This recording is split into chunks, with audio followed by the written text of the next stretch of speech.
Welcome, or should I say welcome, everybody, to tonight's event.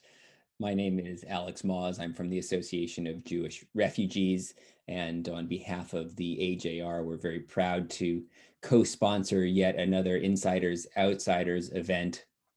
Just to say a few very brief words about the AJR by way of introduction. The AJR, many of you might be familiar with, but for those who are not, is a charity based here in the UK that provides a range of social welfare programs for refugees and refugees of Nazism and Holocaust survivors.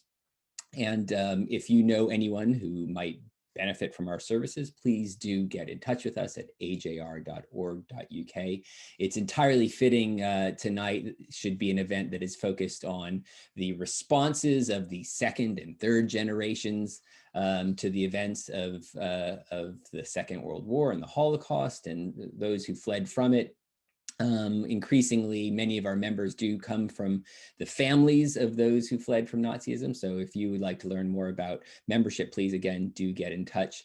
Another arm of the AJR is the work that we do to support educational and community programs that educate about this period of history. And that is very much what our partnership with Insiders Outsiders is all about. And that's why we're so pleased that you are all joining us here today for another, what looks to be a fascinating event. So on behalf of the AJR, thank you for joining us tonight. And I'm going to hand over now to Monica on behalf of Insiders Outsiders. Thank you very much, Alex. Yes, indeed, a warm welcome from myself as the representative of the Insiders Outsiders project, which started off life as a year-long nationwide arts festival designed to pay tribute to the rich contribution made by refugees from Nazism to this country's culture.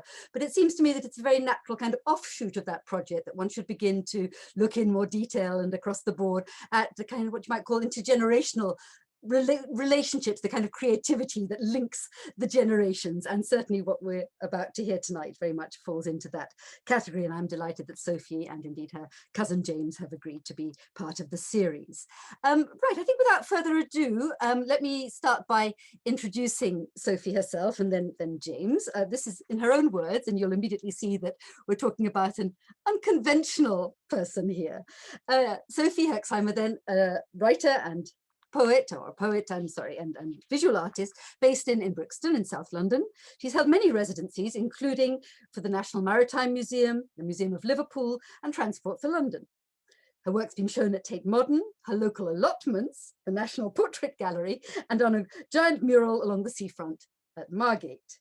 She's made a 300-meter long tablecloth for the Thames Festival, a life-size concrete poem in the shape of Mrs. Beeton to stand next to her grave, and a pie on the lawn of an old people's home, big enough for 7 drama students to jump out of it singing. You see what I mean? Anyway, her collection, Velkom to Inklandt, was first published by Short Books in 2017 and nominated the Poetry Book of the Month in The Observer and also as a Sunday Times Book of the Year. And I'm delighted to be able to announce that, well, you can still get copies on Amazon, but they're not that easy to get hold of. But a new edition, about which I suspect we'll hear more later, of the book is also published by Short Books and is going to come out later this year. Just to bring things up to date, her latest book, called 60 Lovers to Make and Do, from the Henningham Family Press, was published in 2019 and was nominated a TLS Book of the Year. And her next collection, new collection, comes out in April this year with the experimental press Zimzala, great name, called Index. It's a series of 78 collage poems being published as a pack of prophetic playing cards. And I think, actually, contrary to what we said earlier, Sophie, maybe I will leave the introduction of James and Juliette till we come to the musical component. And now, without further ado, hand over to Sophie.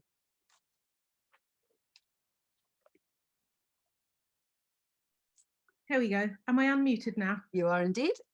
Thanks very much for inviting me to be part of Insiders Outsiders. I'm delighted, and it feels really nice to be talking about Velkom to Inklandt after quite a long time since it came out.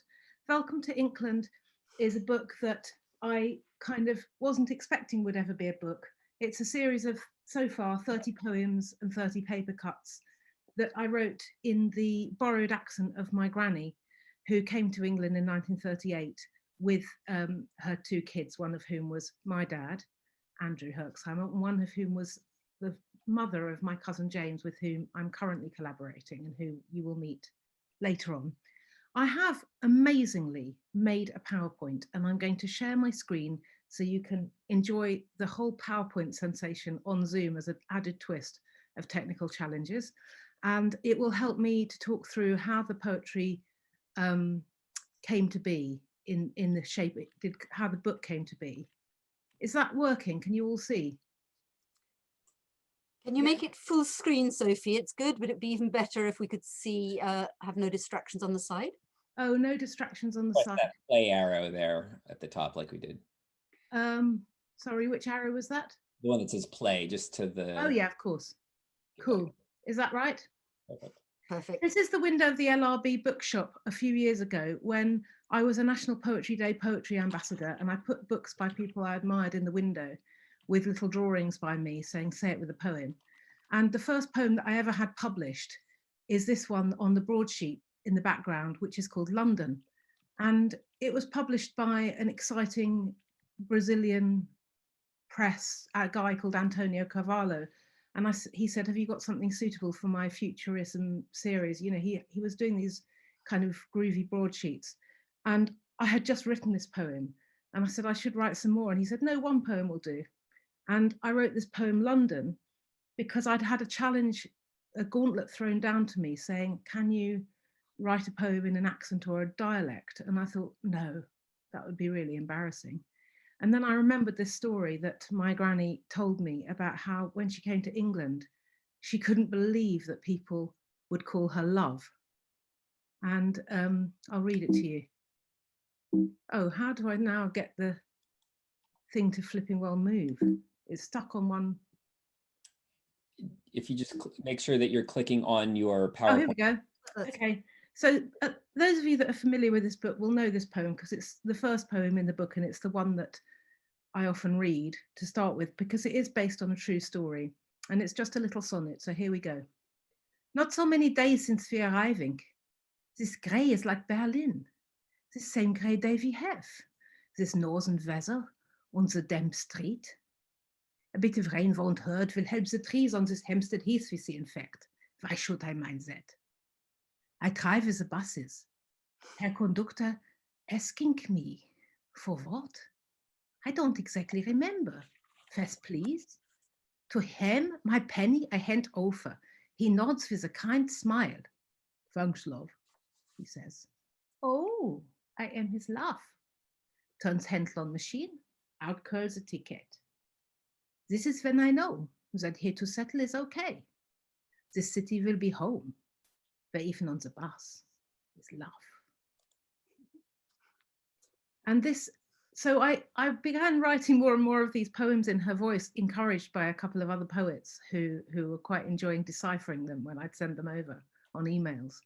And encouraged also by the broadsheet publication, I started photocopying them up huge because I could see that if I read them, people would really enjoy the spelling and the deciphering and the kind of extra puzzle. And part of the extra puzzle's purpose, I suppose, was to make the reader into the foreigner who'd recently arrived at the poem and had to struggle to try and find out what it said. And so I enjoyed the kind of twist of that and devising a kind of vocabulary and an alphabet for it that worked consistently through more than one poem. I gradually started getting it. So this is actually a picture of me reading from my gigantic photocopies at the launch of the book at the Poetry Society in Covent Garden. And one of the things I most enjoy is reading them off these gigantic photocopies and then sort of dashing them to the floor. It's part of the kind of punk in me, which is definitely not part of my quite well-behaved granny's sort of way of carrying on, but definitely part of my way of carrying on. You can see them crumpling up at the bottom in a nice way. It's very satisfying to do, read, and then when the enormous photocopies was what attracted the attention of the publisher at Short Books, because she'd seen my window at the LRB bookshop, liked the look of a drawing that I'd done, got in touch with me via email to see if she could buy the drawing off me. I'd invited her down to my studio in Brixton. she had a rummage in the studio while I made us some soup downstairs, because I know people hate it when you hover over them watching what they're looking at if they want to buy something. So I'd gone all the way to the bottom of the house. She was at the top looking at the work, and she'd seen the giant photocopies draped over some canvases. And she said, "Sophie, what's this? What's this?" I ran back upstairs. Oh yeah, they're poems I've been writing in my granny's voice. And she said, "Oh, will you read me one?" Can you imagine how much I hated that? I love reading them. So I read her one and I wanted her to hear more, and she did. And no more was said about it until later. She sort of realized she'd bought the wrong picture of me or the wrong screen print. And she sort of summoned me for a cup of tea at the LRB bookshop again. And then we were talking and she sort of said, "Why don't we publish your granny poems?" And I was bowled over and I said, "Oh my God, I'd love that." And she went, "Well, we're not Faber or anything." And I said, "No, but you're a publisher and it would be great." And then she said, what pictures will you do for it? And I said, "Oh, it doesn't need pictures. It's already very visual." I was a little bit snooty, thinking that the poem's visual quality was enough. And then her partner in crime, Rebecca Nicholson, got me to a meeting at Short Books, and basically they squeezed me from two sides as in a sort of pincer movement about what pictures I would do. And they said, "It has to have a fighting chance, do pictures." And I was slightly in despair. But when I got home, I went to bed at night time, obviously, not suddenly after the meeting. And when I woke up in the morning, the words "cut out domestic objects" were like printed in black cut-out letters on my forehead, like a eureka moment. And I thought, yes, I don't have to do a family tree. I don't have to have paintings of the relatives. I could just cut out everything I remember from their house. So I started like this with a bread basket and a herring. And then I remembered that the windows on the upstairs had these kind of musliny, lacy curtains that would blow inwards, that always made me feel a bit dreamy, because I loved it at my grandmother's house. It was so safe and calm and ordinary compared with my chaotic mother's house where I grew up. My mother was fantastic, but there was no calm. And this feeling of the wind blowing into the curtains also reminded me of Mallarmé poem where the gauze is pregnant, or there's some word about that. And I've always loved that idea. So I started with these bit of doilies and these really crudely cut out windows. And then I went to Louis' patisserie to cross-question my cousin Janet, who is a relative I didn't know very well, but I wanted to include her father. That is actually a display of Granmouille's cacti, which is in her old flat in Leipzig before she moved to England. And I loved this picture, which I'd never seen until my cousin Janet lent it to me. And it led me to then make a paper cut set of cacti that off her stairs in a simple way. And then this is more of the kind of things that I inherited, which are incredible bits of china from Leipzig. And these were a present that, so then I paper cut those from life. And this is just a simple stage of how they got to being how they got. And because I didn't really want to just have the grand things that they'd brought with them, thinking they were going to have large scale coffee parties when they arrived in England, I put in the very great deal of small domestic details, because that's what I really remember.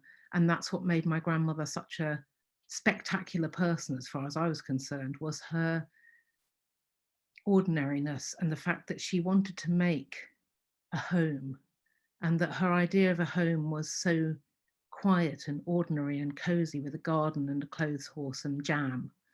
Whereas I had a lot of other things going on at home in my real house. I actually can't see what I'm sharing because there's a silly block in the way. But I think it's a hairbrush. It is. And so again, that just felt poignant to me, that I could put in a hairbrush that I could cut out of paper with one little hair in it. And the shoes likewise. So I just wanted to get to intimate objects that had an aspect that everybody could identify with, that it didn't matter if your granny was a Jewish refugee or somebody who was like working as a nurse who'd escaped from Nigeria. You know, it didn't matter where they were from. And that's why I didn't want to have a family tree or pictures of the family. I just wanted these 20th century objects to be little beacons of what a history that we all share, a history that we who've lived in the 20th century share. And this one of apples we never tire. I could read you, but I can't actually see. I can see it in my book, and you'll see. Of apples we never tire. They hurtle off the tree. The wind doesn't sympathize with their bruising. I keep the box room cool, save up the purple indented cardboards that cradle each sleepy fruit one by one in separate beds. That way they stay good, unrotted by proximity to another's maggoty vermings or decay. They sustain us with their solid flesh, their affinity with spice, the jelly of their cores when boiled, the innocence of their blossom, always so welcome. In Leipzig, Tashkent, on Zoom even, their close family, widespread. Chair. Okay, let's go, Marie. Okay, so what I said about her was that she was quite a big influence because she was one of these very lively people. This is not my granny, this is my granny's mother, who was called Gromui and always lived in the house with them in Finchley until she died in her 90s, early 90s. And so she used to love to play, and she played with me and my sister and dressed us up and had fun with us. And we thought she was great. And I wrote a poem about her because I had a few little stories about her I wanted to get in. And this is the poem that I read so nicely to myself. Please God that I can make it sound as nice now I read it again. A daughter also. She never stops with her sharp-eyed observations. Listen, what is that envelope in the hall? Have you an admirer, even here in Inklandt? Her spectacles are like great see-through pebbles, and her clothes, invariably in the widow's black, relieved from gloom, which, by the way, she does not suffer from, by tiny white dots or other such small patterns in simple roller print repeats. Her swollen feet rest in their wide black shoes like gangsters' spats. Her white long hair is every day twisted into the low-down bun. What an old owl she is. To the kids, she seems so sweet, so harmless, the quintessential continental old lady with this guinea fowl get-up. And the walking stick, tap, tap. But to me, she is forever my fierce mother. Her beady eye kept trained on me. Liesel, where are you going? Mother, I'm 67, and I don't have to tell you. Then the purse-lipped pause, the question hanging. Always, I can't help to cave in. Yes, well, I'm going to the library. Okay, so that was Gromui, and then we could get the next slide, Monica, be great. Who's after her? I think it's her cactuses in Leipzig. They were her real cactuses, which my cousin Janet lent me this photograph. I'd never seen it, but that was her flat before she came to Inklandt.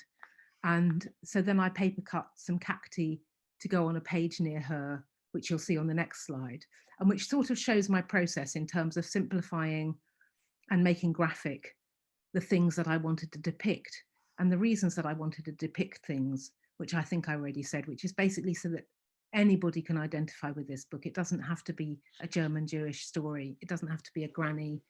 It could be just anybody who has like an ordinary house, which they dust and they don't dust, and that they have cacti in or whatever they have to amuse themselves. So I wanted to try and kind of create a universality by specificity. So the specificity of the stories and the accent, and then the generality of the images from 20th century suburban home, whatever that means.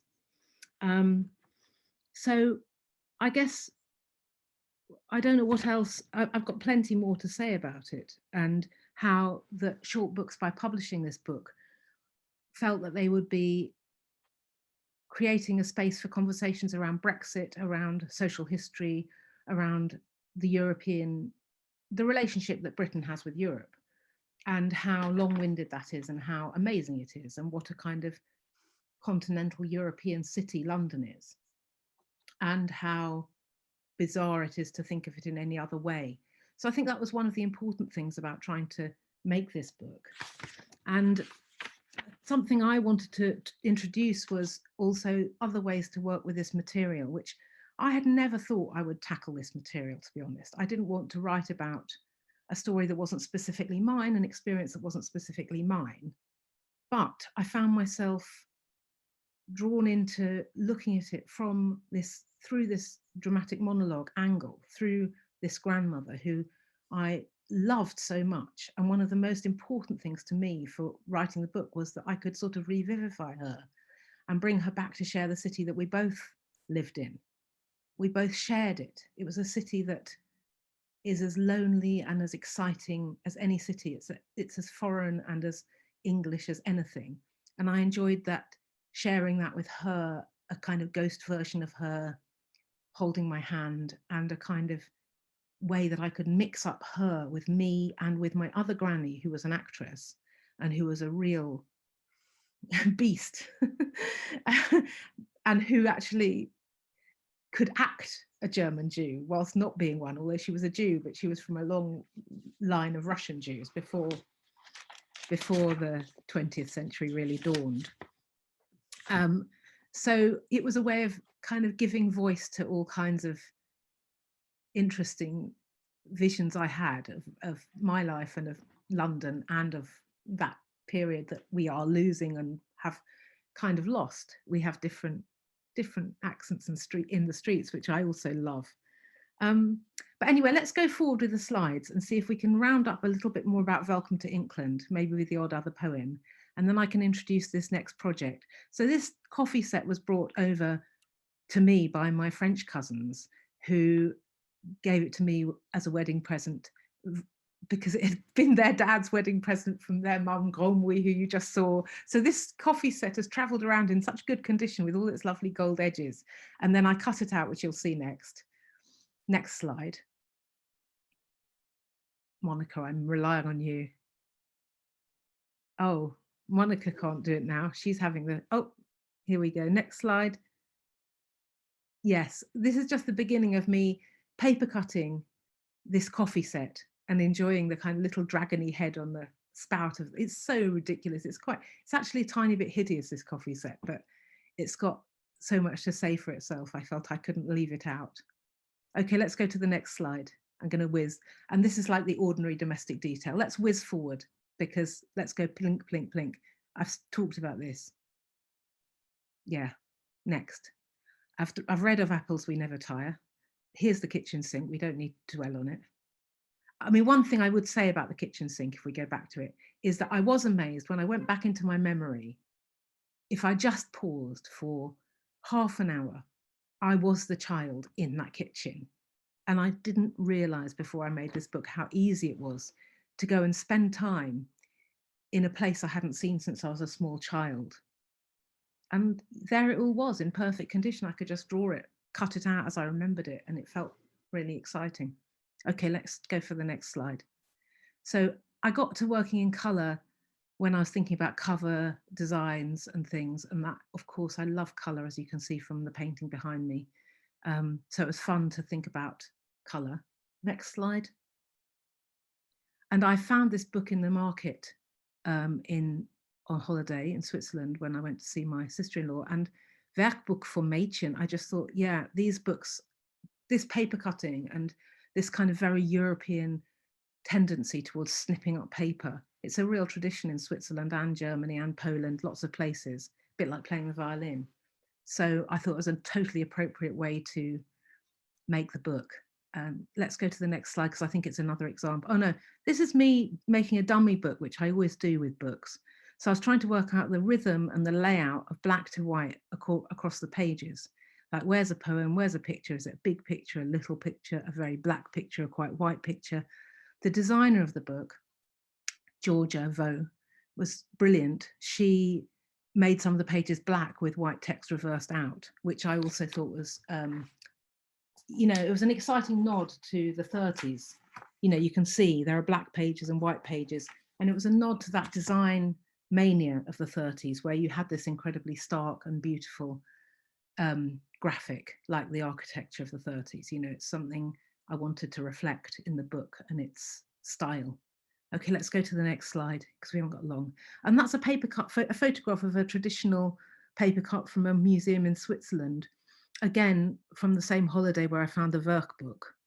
I just love this sort of folk art way of actually making things physically with scissors and pieces of scrap paper, sweetie wrappers, gift wrap. You know, it just totally pleases me. And the variety of textures and mark making that you can do with this, you know, some three-dimensional, some flat. Look at the tree in contrast to the windows. These things just totally inspired me and made me think of that culture of Middle Europe and, you know, doilies. Nice. Okay, let's go to the next one. First of all, I didn't know what to call the book, and in my mind I called it What a Day We Having. What a Day We Having. Because I thought every day is What a Day We Having. But then, and I like the graphics of this, so I've just put it in for fun. And let's go to the next. There's a few of these, I think. What a day we are having. The publishers thought it might be good to put "are" in there just to make sense. What a day we are having. Next one. What a day we are having. Okay, with the Linzer-Torte and the coffee cup from the earlier coffee set. Next. I love saying next. It's so much easier. This is me paper cutting. I just thought maybe nice to see how I do it. So sometimes I draw on the wrong side of the paper, cut away and then turn it over and you wouldn't know I'd drawn it first. Other times I don't even draw it first. But that's the actual cover artwork as I was making it. Let's go to the next picture. Oh, I so enjoyed cutting out the phone in the hall and remembering how the telephone directories would be underneath the phone table and the phone was this large black Bakelite object with its own authority. You know, it's just, I wanted to go back in time to this kind of idea of a telephone. Hello, Herxheimer. That's my granddad, by the way. Next picture. Yeah, and these were the twin, my grandmother had these two twin brothers, as I mentioned, Georg and Werner. And when I wrote a Kaddish for them, because feeling they hadn't been commemorated sufficiently, they died young, but one in England, one in France. And yeah, I wanted to put in these two violins to sort of represent them. Yeah. Next picture. Oh, it's an old widower, finally. This leads me towards the work I'm doing now with my cousin James, this is a poem about my grandfather. And he was somebody who means very different things to me and to James, but we are now currently beginning to work on this song cycle. Well, we're quite a long way through it, but I thought I'll introduce HX, Liesel's husband, my grandfather, via this poem first, and then I can talk a little bit about the next project. Es an old widower, finally. The English that he so long struggled with deserts him. He's back in German, yeah, and also the Latin and Greek he loved so much learning as a boy. He wishes greatly to speak with an ancient Greek. He addresses his large, handsome Ammonite, Argytitis bucklandi. This fossil, that toward his feet in the forest rolled near from Stuttgart, when he was a youth, is a model of how to hold it together in old age. In Edgefair they remain, keeping stum, in their chambers, grey and stony. Chest the odd whistle, fart, snatch of Beethoven. When he must go out, he folds his giant old man's body into the green mini. Then on the right he drives, causing panic, causing havoc. When he wishes to eat, he wanders to the fridge, pulls back the ring on a can of Heineken. Always it is so fresh. Thank God that nice neighbor woman looks in on him, brings bread, makes soup. Singing, she cleans up the house.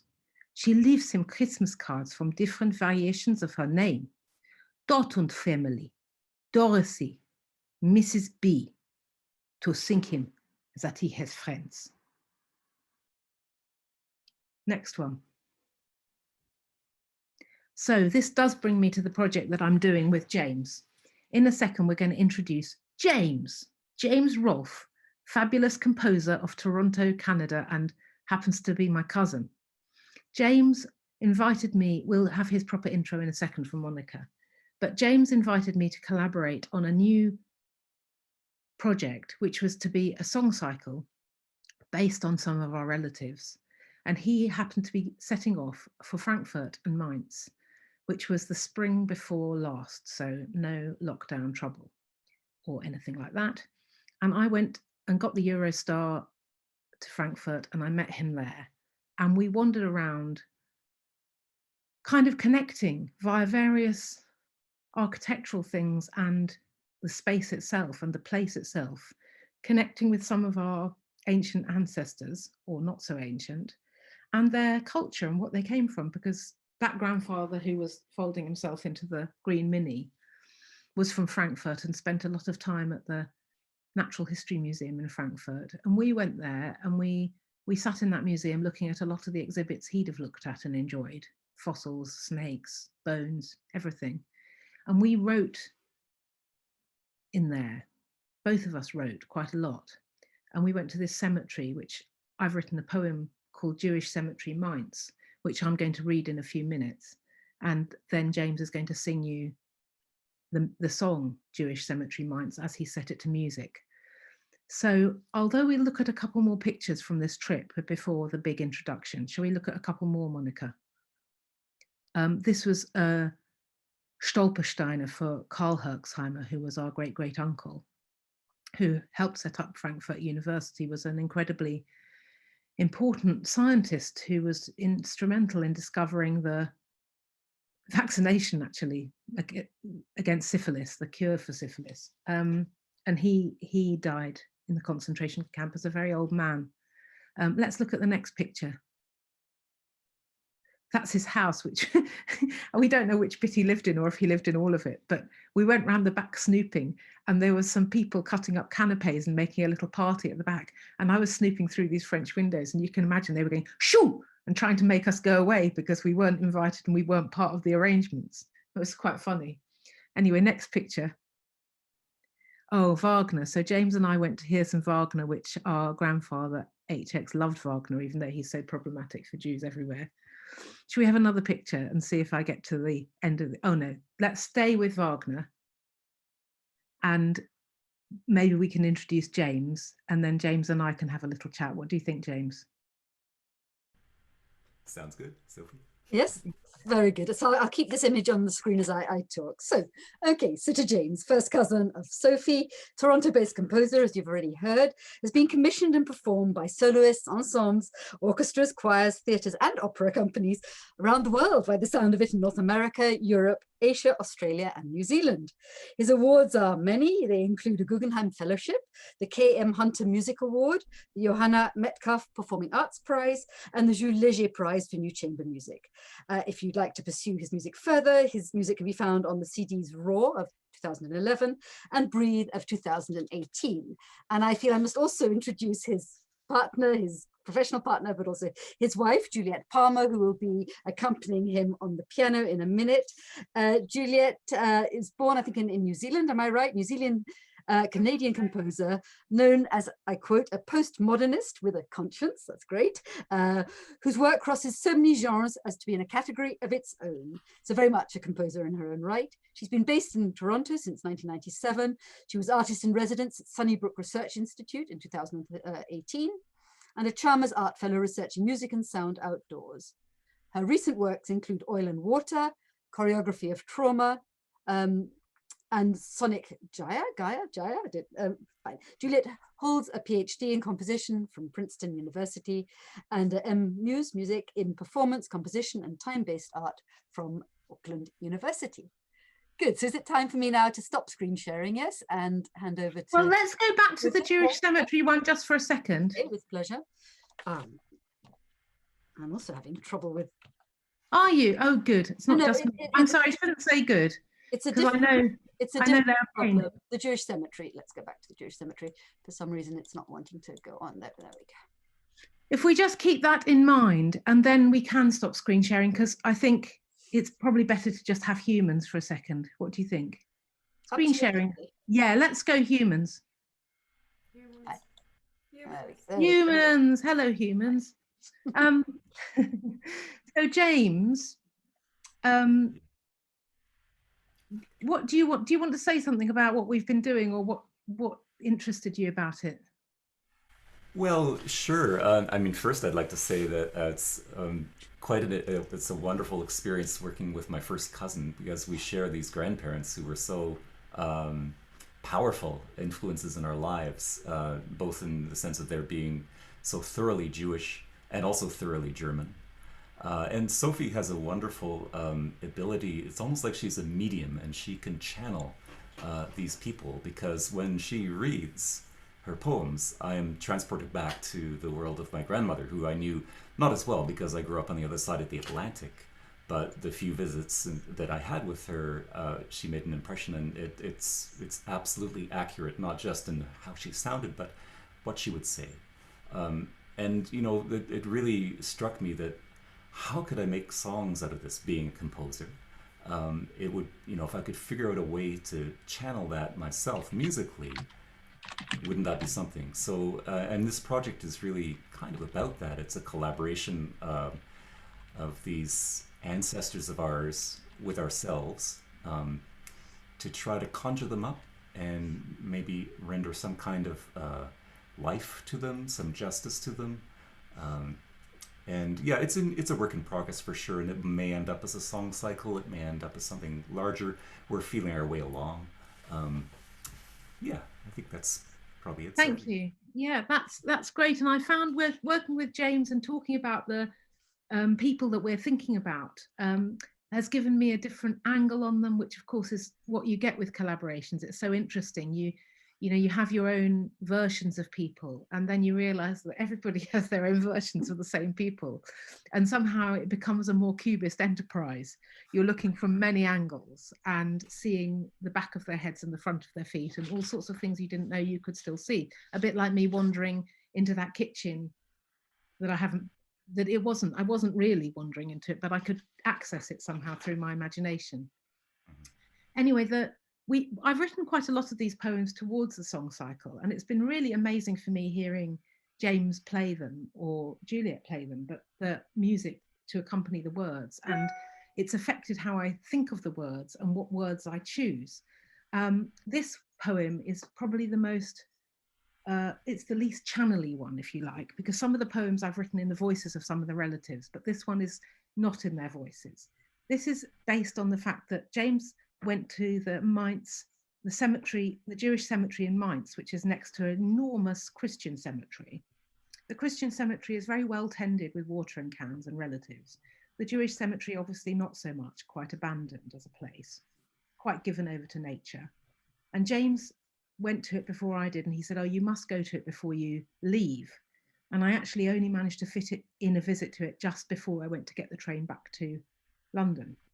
So I wrote this poem, Jewish Cemetery, Mainz, and I will read it to you, and then James and Juliette will perform it in its current state. So both these things are a little drafty, but just so you can hear a sample of this new project and this new work. Jewish Cemetery, Mainz.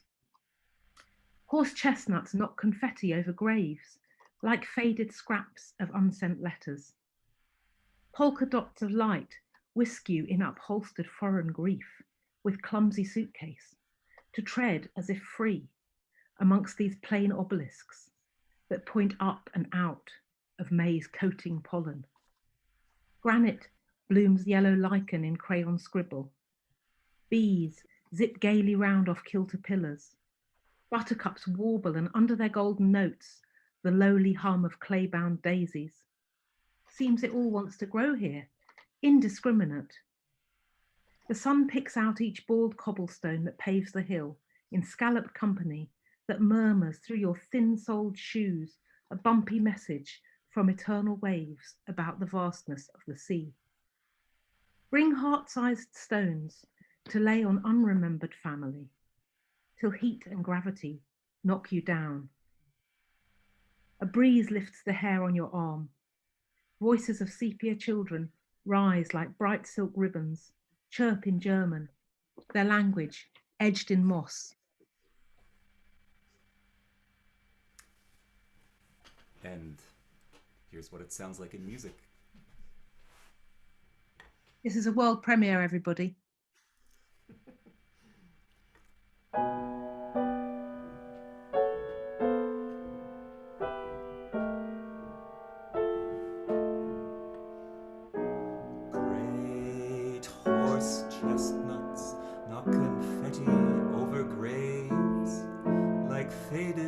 scraps of unsent letters. Polka dots of light whisk you in upholstered foreign grief, with clumsy suitcase to tread as if free among these plain obelisks that point up and out of maize coating pollen. Granite blooms yellow lichen in crayon scribble. Bees zip gaily round off kilted pillars.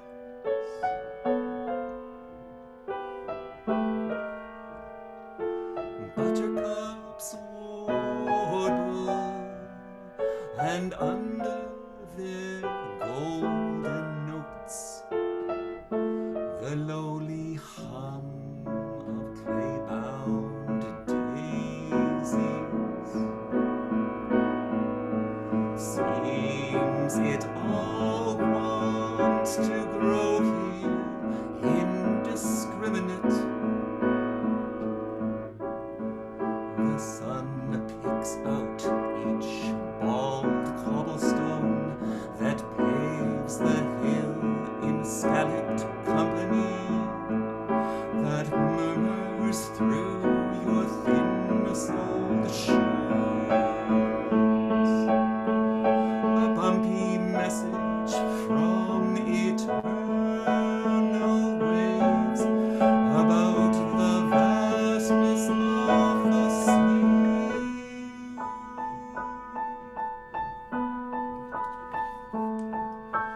Bring heart-sized stones to lay on unremembered family.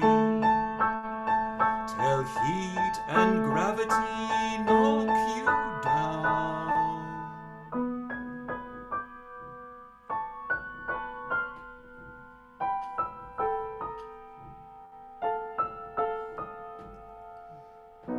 A breeze lifts the hair on your arm.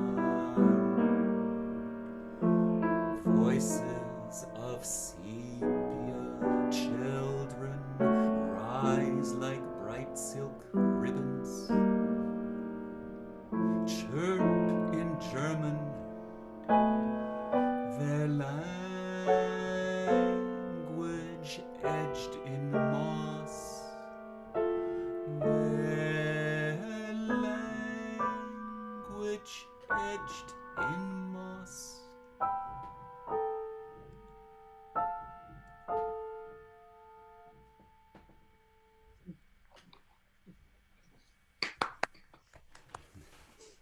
Thanks.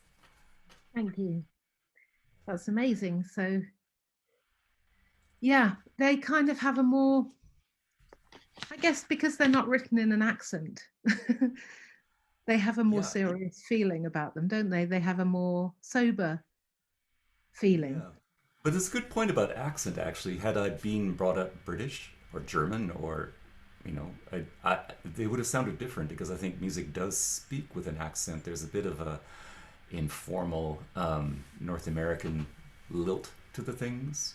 I mean, I'm very particular about the rhythm of the music that I set. I mean, reflecting the rhythm, which I think is something that brings out the rhythm that you put into it, which is has your own accent, actually, really, to it. Yeah. So it's a melding of accents.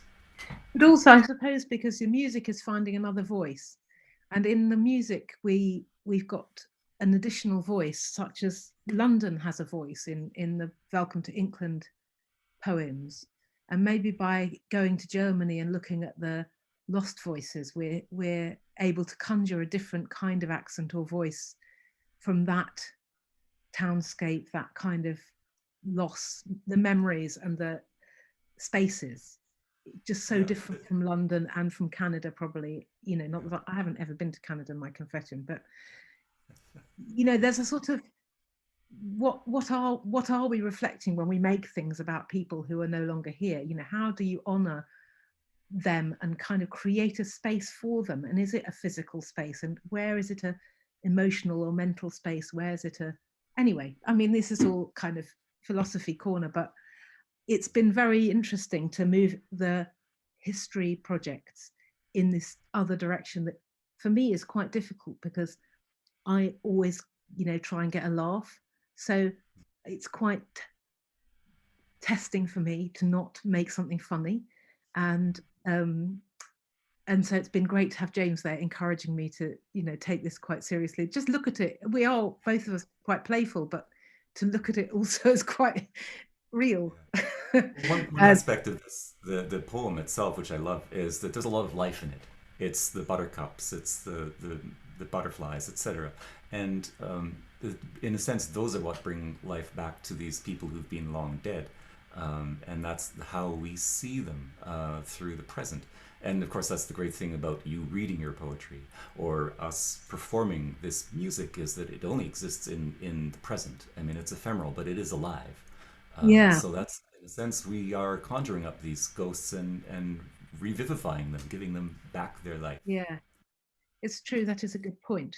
And James has been very encouraging in terms of me going to the spaces of quite difficult stories. There was a relative of ours, a cousin of my dad and his mum, called Sabine, who was learning disabled and autistic, no doubt, and had all kinds of troubles and was murdered very early on, and probably had her brain dissected and was in a children's home. It was very, raw and awful.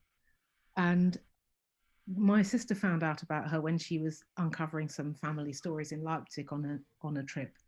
And I had no idea about her, but I had actually invented a character called Sabine many times in my French oral at O-level, and all sorts of times I'd had an invented sister called Sabine. So it was very interesting that this real Sabine did exist. And I didn't want to really write a poem about her or in her voice, because I felt too upset about her, partly because my own son has learning difficulties and autism, and I was over-identifying with this story. And it was just so painful, actually. But James said, no, you have to. So I have written a poem about Sabine, and I have given Sabine a voice.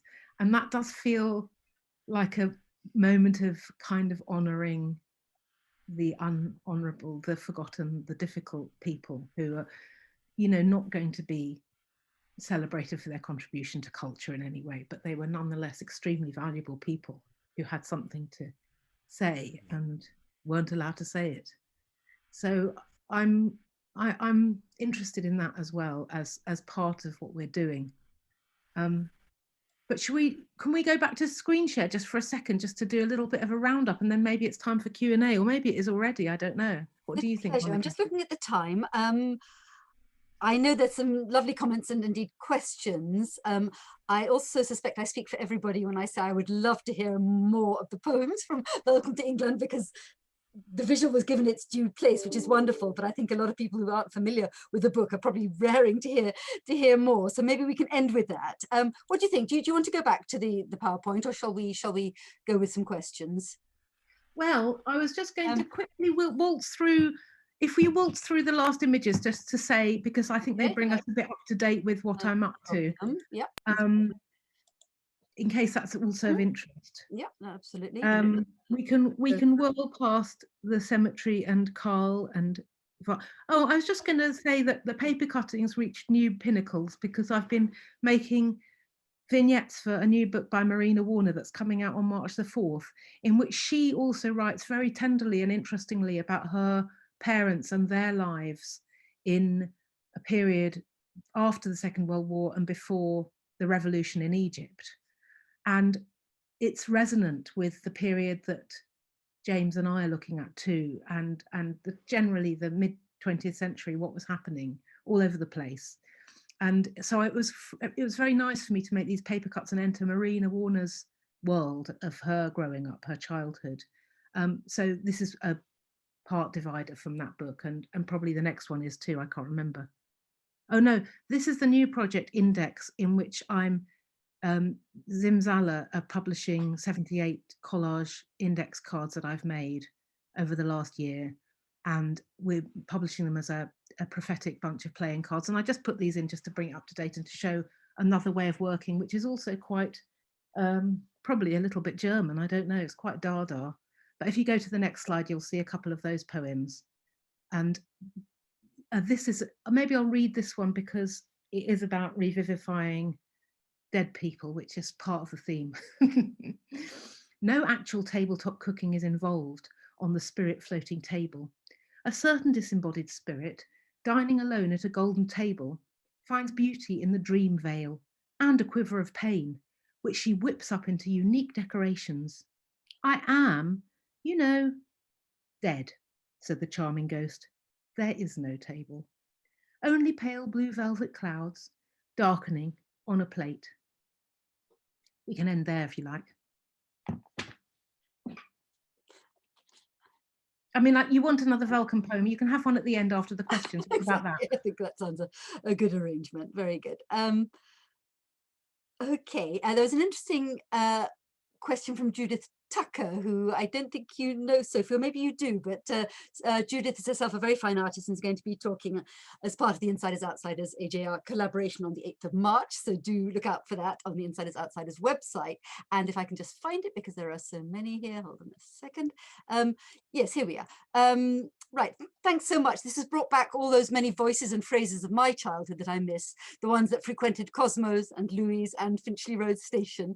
And I should perhaps just interject there that wonderful blend that you have achieved between humour and pathos, which is very much the hallmark of the Velkom project, brought to mind another project which some of you may also have come across or be interested in. That's a performance called The Ballad of the Cosmo Cafe, which is the evocation of the humour and the pathos of that gathering place, that was put on in 2019, but it's actually available in film form on the Insiders Outsiders YouTube channel, so do look out for that as well.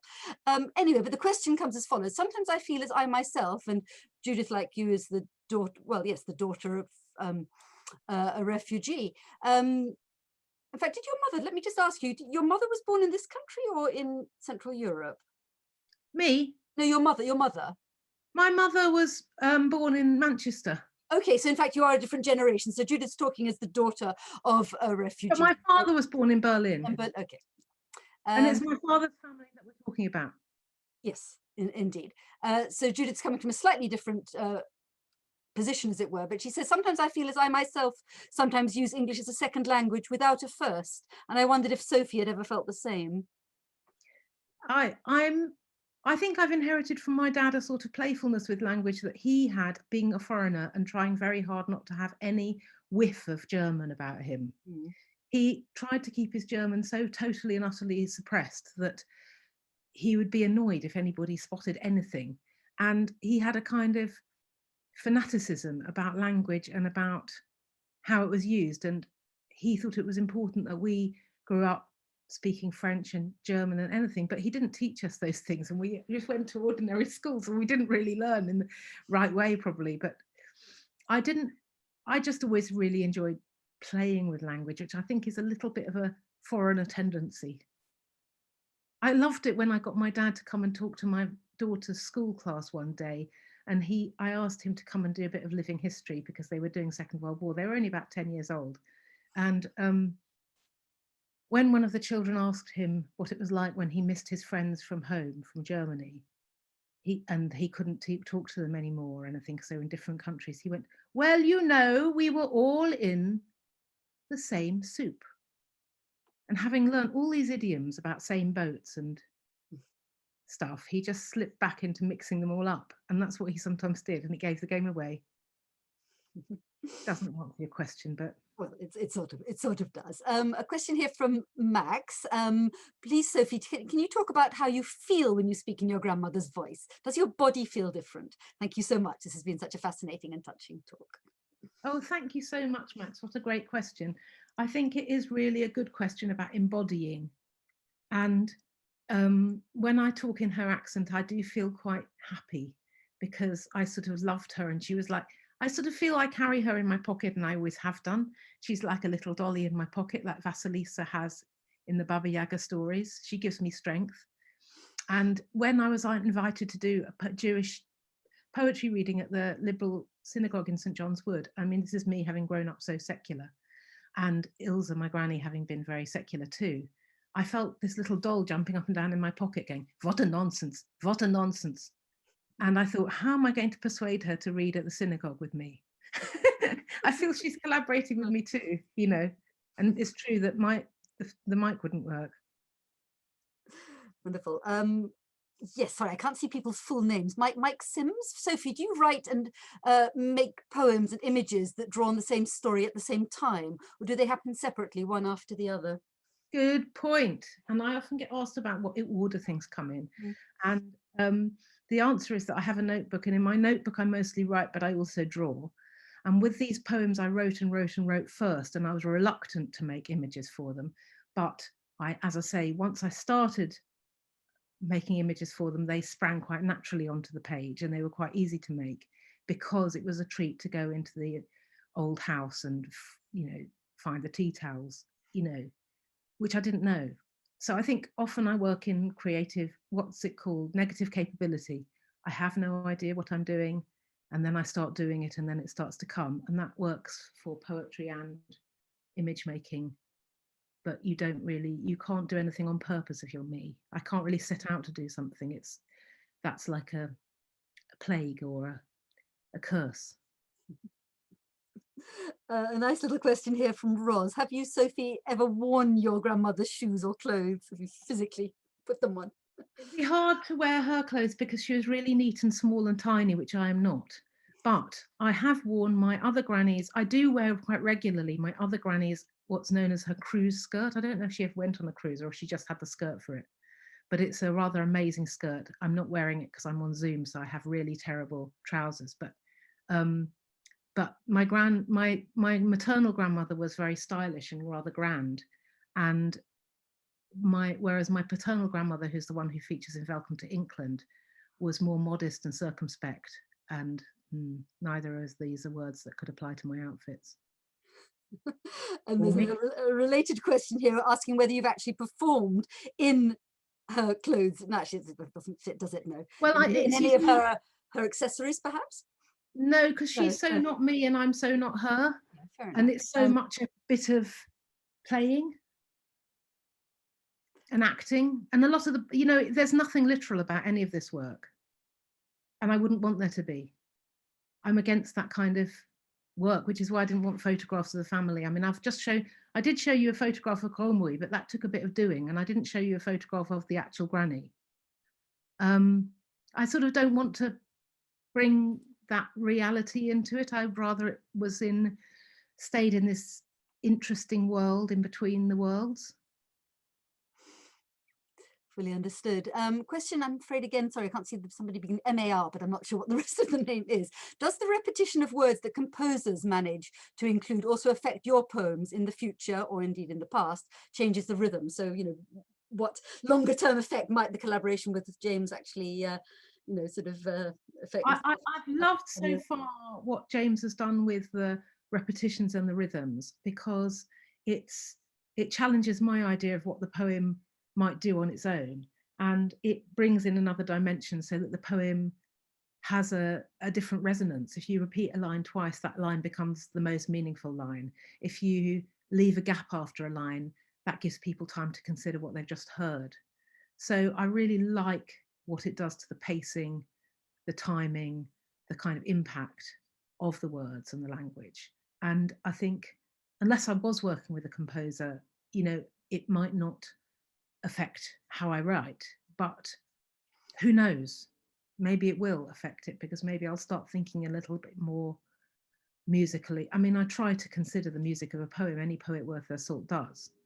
You know, you want the music to be at least half of what you're doing, just with words. But I was interested, for example, when James set that poem to music, and the word indiscriminate and the word obelisk, which you might think they're both quite clunky words, but obelisk fitted into the poem quite neatly, like a little zip, whereas indiscriminate stood out on its own, but nonetheless made a lovely noise because it's got such a fizzing sound, and it fits in with all those bees buzzing around. Indiscriminate. And I was quite pleased with how it kind of landed in the poem, in the song. There's another related question here from Yvonne. Can James and Sophie, hold on, there's another, new ones keep popping up. Can James and Sophie describe the process of their collaboration in more detail? Maybe James, you'd like to come in here. Yeah, sure. It is words first, music second, generally. That's often how I work. And the good thing about that is that, you know, to be honest, Sophie does half the work for me. She establishes the tone, the rhythm, the melody, the sort of the atmosphere. And that's so evocative. I can take it from there, musically.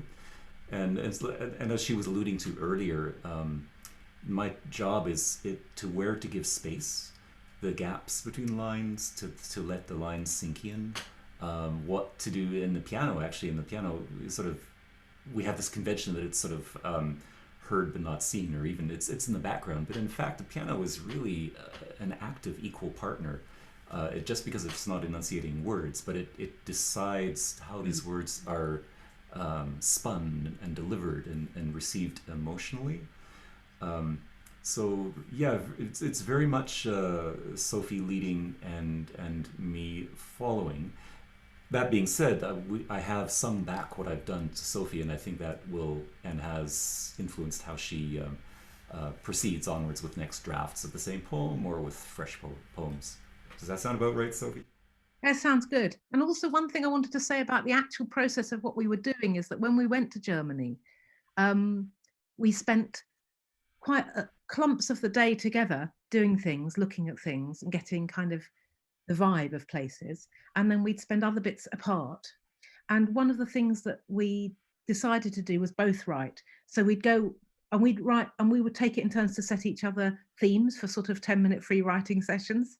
So in the museum, we'd both sit in different corners of the museum with the theme fossils, or with the theme Jews, or with the theme Germany, or with whatever theme we suggested to each other. We could take it in turns. Obviously, when the theme was painting, I could write for about 7 hours. And when the theme was Jews, we wrote pretty much the same thing as each other, which was really funny. So that was part of our kind of slugging it out, getting to the bottom of the ideas, or the collaboration, the kind of where can we meet? What are we both affected by, in a way? What do we want to get into here? Wonderful. Well, I hope we can invite you back at some point in the future when the whole cycle is complete. That would be fantastic. Anyway, one last question perhaps before we indeed hand back to Sophie to recite, to read out loud a few more of them, at least one more of the poems. A related question though, is there an audio version, is there an audible version of Sophie's book available? What a bonus that would be to hear her poems where she is reading them. And I completely agree. It's a very obvious project. Has it been mooted at all? It's, people have mentioned it and it hasn't happened. So maybe one day, maybe with the next reprint, we could do an audio book, and that would be great. I'd love that. Yeah. Actually, tell us, just by way of rounding up, about the new edition. Is it going to be identical, or are you going to actually change anything at all? Well, I'd love it if we could put in some more poems, because I have written some more poems, but I don't think we can. It just depends on the page extent. And it's going to have a brand new cover, which I'm cutting out. I will not reveal it until later, because I haven't done it. That's the do you have a month yet for publication? You said later in the year. I think it's going to be in September. I think it's the autumn. And meanwhile, there aren't that many copies out there, and they are on horrible, you know what, the Unmentionable A website. But I'm very excited that such a niche poetry book should sell out. I mean, that honestly feels very strange and thrilling for me. So I'm happy about that. And I suppose I was going to say, you know, one of the things that came from it is that Modern Poetry and Translation, which is a wonderful magazine, which publishes poetry from every language on the globe in translation by contemporary poets. It's wonderful, and Claire Pollard is the editor, and she did a edition focusing on the languages of the United Kingdom, in which there are poems written in Orcadian and Shetland language and Patois and Jamaican, just lots of different. And she asked me if I'd write something in Inklisch. And so there are some poems in that, for example, that aren't in the book. And I mean, I would like to read you one of those for my last one, but on the other hand, there's quite a few contenders for last poem of the evening. I mean, I'll show you this one because it's called On the Question of a Hostile Environment. And I wrote it because of Brexit and because of the idea, the bizarre idea that a hostile environment was something you try and make on purpose. It made me so angry. Anyway, that doesn't really answer your question, apart from I'd love it to be bigger and have more poems in, but I don't know yet if that's going to happen. Let's cross fingers. So I think, yes, Sophie, by way of rounding up, let's have one more poem from the original compilation. That, as somebody said right at the very beginning, if I can just scroll up and actually quote exactly what the first commentator had to say. Yes, here we are. Please ask it, somebody called David. Please ask her to end by repeating the wonderful first poem on the buses, but no, you're going to read another one. It made me appreciate it so much that I had some tears in my eye, and I'm sure we'll all agree. We'll absolutely go along with that. Go on, one last one. Well, there are some that I read more regularly than others. I'll read you Allies, because I feel like by all coming to the Zoom event, we are all allies, and that more than ever, we all need to be each other's allies in the world we're in and the world we're going on with. So I'll read that. And I'm showing it to you because it's part of this wonderful design that Georgia Vo did of the book, with the black pages, the white pages, big text, little text, everything. Allies. We are so-called aliens, and that makes making friends seem, if not impossible, ambitious. I've been so glad then discovering upstairs Muriel. She wants nothing more than to bump into me. We all admire her silky hair and her cleverness. She even has an interesting job in Whitehall. She's a civil servant. She first knocked when the aroma of caraway in my casserole wafted to her nostrils in the flatter puff. She introduced herself. We met also her husband, a dull man, I'm afraid. With us, she takes refuge. She gives me background clues about the neighborhood and English ways. We talk of international affairs. We share the rations, a short cafe, my not-so-sweet strudel. How we laugh together when on the hour, Mrs. Finton, the woman next door, flies into her yard and cries out in mad enragement. Go away, you bloody foreigners! Once again, laughter and tears, I think, at one and the same time. Thank you so much, Sophie, and indeed James and Juliette. Many, many thanks. I'm sure everybody, yes, exactly. You can probably, too many of us, but why not unmute yourselves and clap hands. Thank you very, very much to the three of you. And thank all of you, big audience, kept right to the end, which is always a very good sign. Thank you for being here. I'm sure, you know, you share, I can feel a sort of an invisible vibe of a tremendous warmth of feeling in response to what you've been doing. Thank you very much indeed. Lots of wonderful thank yous. Alex, Monica, is there any way you can save the chat? Because I love to mull. I was going to say, Alex, I think yes, hopefully yes, because indeed it's very nice, and I haven't got time, of course, to read all the appreciative comments out. I should also add that the event has been recorded. It will be available in a few days' time, certainly within the week, both in the AJR YouTube channel and on the Insiders Outsiders YouTube channel. So tell your friends about it, revisit it. It's been a rich and wonderful occasion. Thank you very much, everybody, and all the very best. I hope to see you. And can I say a big thank you too, and thank you so much, everybody, for coming and also for listening, because I know we will have a lot of Zooms to go to and it can be very hard. So thank you so much for your ears. We've got fantastic in capitals. We've got what a huge pleasure in capitals. Anyway, we've made the point. Many, many thanks, everybody. All the best. Good night.